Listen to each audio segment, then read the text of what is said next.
hadith tell us, and in fact even the Quran tells us, that some people will be resurrected in a manner that will either honor them or humiliate them.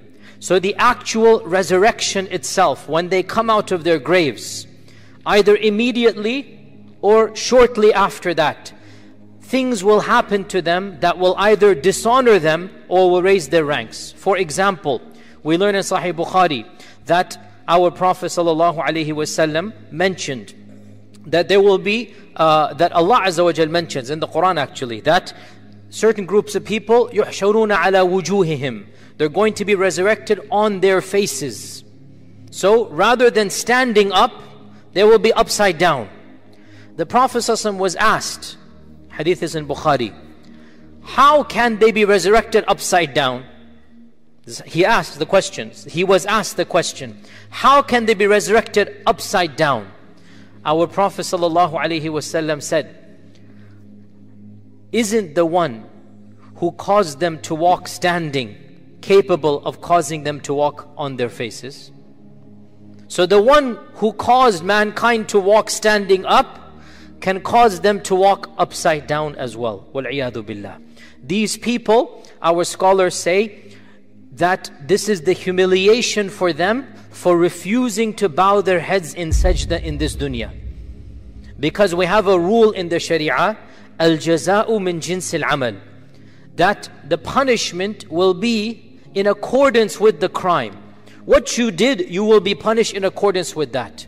So groups of people who were too arrogant to bow their heads to Allah, they will be punished by being resurrected upside down. Now your heads are down.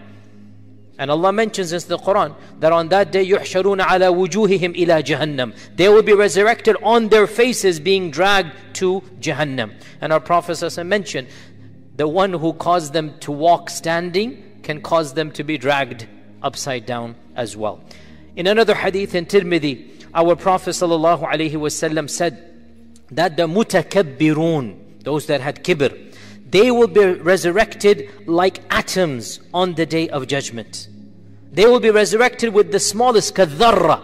And dharra in Arabic, of course the modern word dharra means atom. In classical Arabic, dharra meant the smallest object imaginable. There's nothing smaller than that. So when scientists discovered the atom in the 50s, Arabs called it the dharra, because in classical Arabic, dharra was the smallest concept that you can think is called dharra.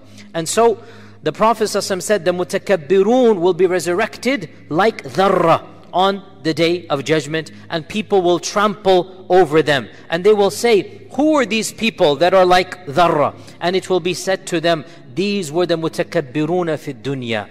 We said right now, al-jaza'u min jinsil amal. Those that felt themselves pompous, those that felt their egos to be like as big as the clouds in heavens, they will be resurrected like ants on the day of judgment. So the punishment will begin from the very time of resurrection. The punishment will begin from the time the graves open up and the bodies come out. Bodies will be different. Not all bodies are going to be the same.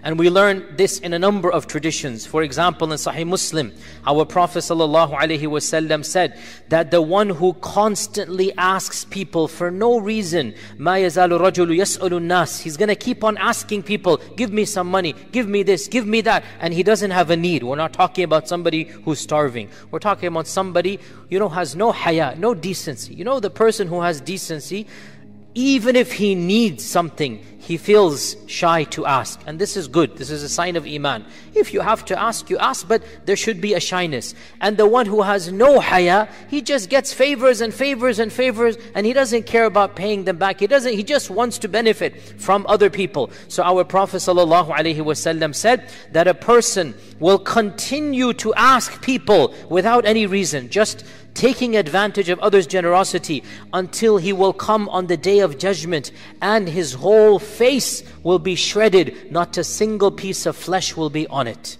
Like a bare skeleton, a'udhu billah. Why? Because he had no, in Arabic, wajh means dignity. Wajh, dhu wajh means you are a person of dignity.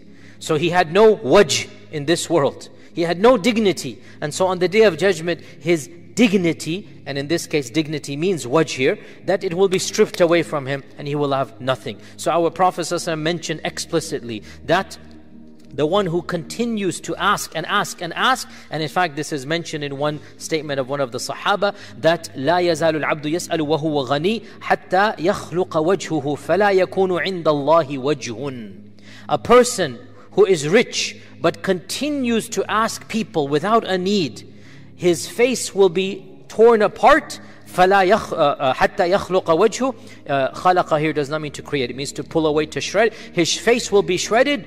فلا يكون عند الله وجه. He will have no dignity, wajh. So wajh means dignity and wajh means face. So because he didn't have dignity in this dunya, on the Qiyamah day, on the day of Qiyamah, he shall have no dignity, and here means no wajh in front of Allah subhanahu wa ta'ala. So this is negative examples. There are positive examples as well, that the bodies are not going to all be the same. And of course the most obvious positive example, which we mentioned last class as well, is our Prophet sallallahu alaihi wasallam saying that the martyrs will be resurrected and their wounds and their pus will be as you see it.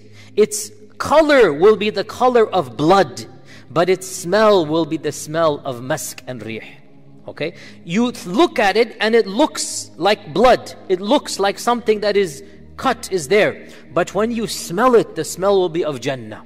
So it will be a badge of honor. It will be a mark of honor that this is a shaheed. All of the wounds that he had will actually be giving a type of smell, a type of positive aura that will impress the people around. And this will be a badge of honor for the shaheed. And another hadith mentions, يُبْعَثُ كُلُّ عَبْدٍ عَلَى مَا مَاتَ عَلَيْهِ. This is a famous concept that has an element of truth to it in our traditions.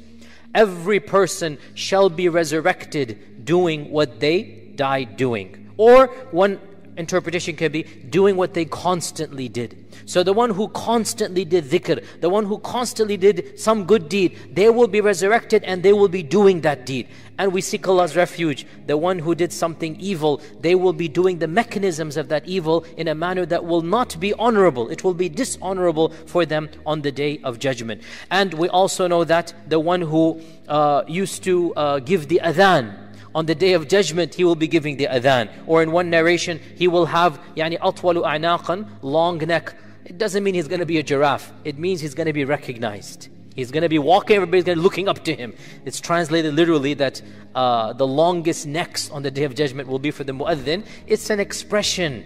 People need to understand, you don't translate expressions from one language to another. You don't say, he was caught with his red-handed. You don't translate red-handed to another language. You have to say, he was caught guilty. That's how you translate it. So in Arabic, the longest necks, it means that they shall be recognized. Everybody's going to look up to them. Doesn't mean they're going to be giraffes like this. That's not something that... But the mu'adhin, on the day of judgment, the one who constantly gave adhan, his lifestyle was adhan, he dedicated his life to adhan, he shall be recognized for the adhan on the day of judgment, and people will know that this was the mu'adhin of this dunya. So this clearly shows that not everyone shall be resurrected in the same manner. That as soon as the resurrection occurs, maybe even the bodies will transfer, maybe even the clothes that are going to put on them are going to be all different in accordance with what they used to do in this dunya. So much so that some of our scholars said that the one who would be drinking alcohol, he will be resurrected with the cup of alcohol in his hand, that people will see that this was a drunkard. And the one who would be doing this and that, he will be resurrected with the thing in his hand. We seek Allah's refuge. Now, there's no explicit hadith, but people have derived this from the hadith. People will be resurrected doing what they did. This is a hadith, so they derive from it. It's not explicit that the drunkard is going to have the cup of alcohol in there. Nonetheless, the generality of the evidences says there is a basis for this.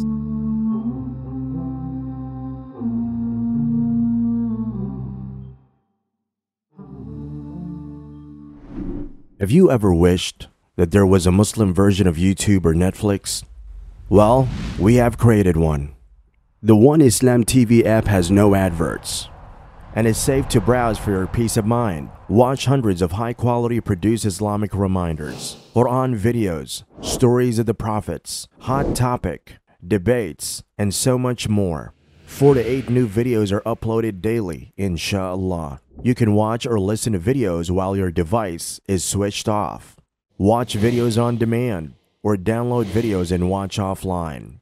One Islam TV is 100% run and owned by Muslims, which means the small amount you pay for your subscription is a sadaqah jariyah, continuous charity for you, as we use the funds raised to continue producing more beneficial videos and reminders, inshallah. The One Islam TV app is now available on Apple devices, Apple TV, Android devices, Android TV, Amazon Fire TV, and Roku, so you can watch on most devices and smart TVs. Download now for a free 7-day trial. May Allah reward you for supporting our work.